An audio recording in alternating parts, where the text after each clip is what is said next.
Australia cricket বোর্ডের প্রধান নির্বাহীর এমন কথা নির্ঘাত ঘুম উড়িয়ে দিতে পারে বাংলাদেশের মতন টেস্ট খেলুড়ে দেশগুলোর জন্য।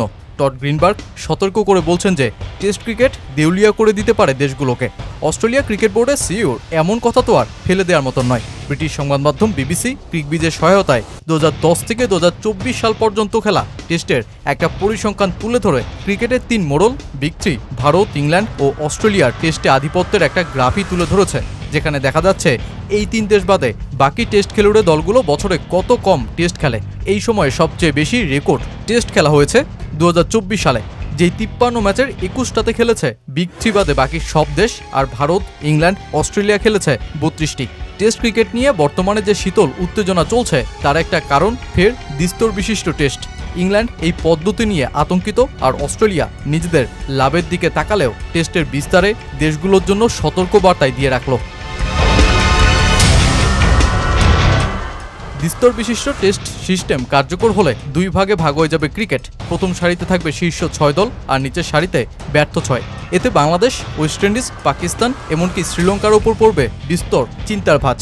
ইংল্যান্ডও ওদের ভবিষ্যতে না চাওয়া এমন দিন ফিরে আসলে কিভাবে সবকিছু সামাল দেবে তা নিয়ে চিন্তিত, কারণ কোনো কারণে টানা ব্যর্থতায় ওরা যদি শীর্ষ 6-এর র্যাঙ্কিং হারায় তবে অস্ট্রেলিয়ার সাথে ঐতিহাসিক অ্যাশেজেও খেলতে পারবে না, আবার ভারতের সাথে অ্যান্ডারসন টেন্ডুলকার ট্রফিতেও, যেটা সবশেষ সিরিজে পায় তুমুল সাফল্য। তাই ইংল্যান্ড ও ওয়েলস ক্রিকেট বোর্ড চায় না দ্বিস্তর সিস্টেম চালু হোক, বরং ওরা সময়সূচিতে আকর্ষণীয়তা বাড়ানোর পক্ষে।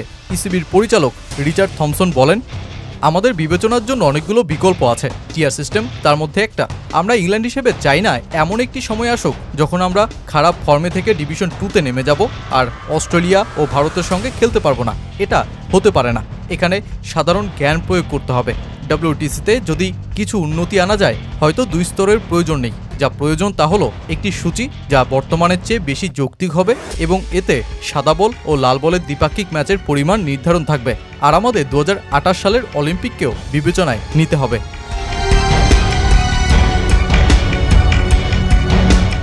ক্রিকেটে দীর্ঘ 15 বছরেরও বেশি সময় ধরে দ্বিস্তর ক্রিকেট নিয়ে আলোচনা চলছে, তবে এবারই কার্যত জোরালো প্রক্রিয়ায় এগোচ্ছে এটা।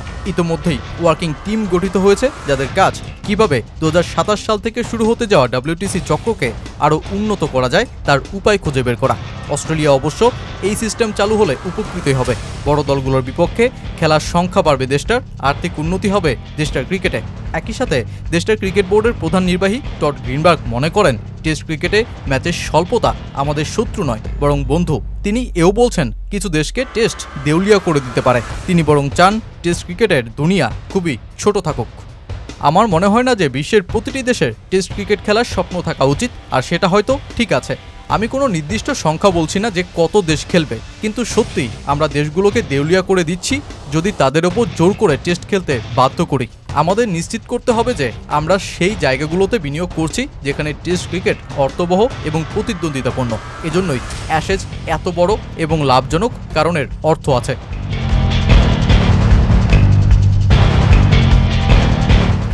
সাম্প্রতিক টেস্টে ওয়েস্ট ইন্ডিজ এমনকি পাকিস্তানও ওদের পুরনো টেস্টের জৌলস হারিয়েছে। দক্ষিণ আফ্রিকা সম্প্রতি বিশ্ব টেস্ট চ্যাম্পিয়নশিপ জিতে রাগবির দেশেও উৎসবের আমেজে ভাসিয়েছে। কিন্তু তবুও আর্থিক দিক থেকে ওয়েস্ট ইন্ডিজ, দক্ষিণ আফ্রিকা, শ্রীলঙ্কা এমনকি নিউজিল্যান্ডও একটা সংকটের মধ্য দিয়ে যাচ্ছে।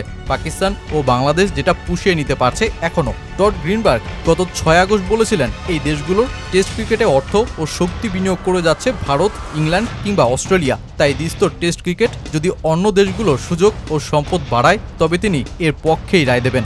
তবে টেস্ট ক্রিকেটে শেষ পর্যন্ত দ্বিস্তর ক্রিকেট কার্যকারিতা পাবে কিনা তা নিশ্চিতভাবে বলা না গেলেও আগামী চক্রে টেস্টের নতুন কিছু যে দেখা যাচ্ছে তা বলাই যায়।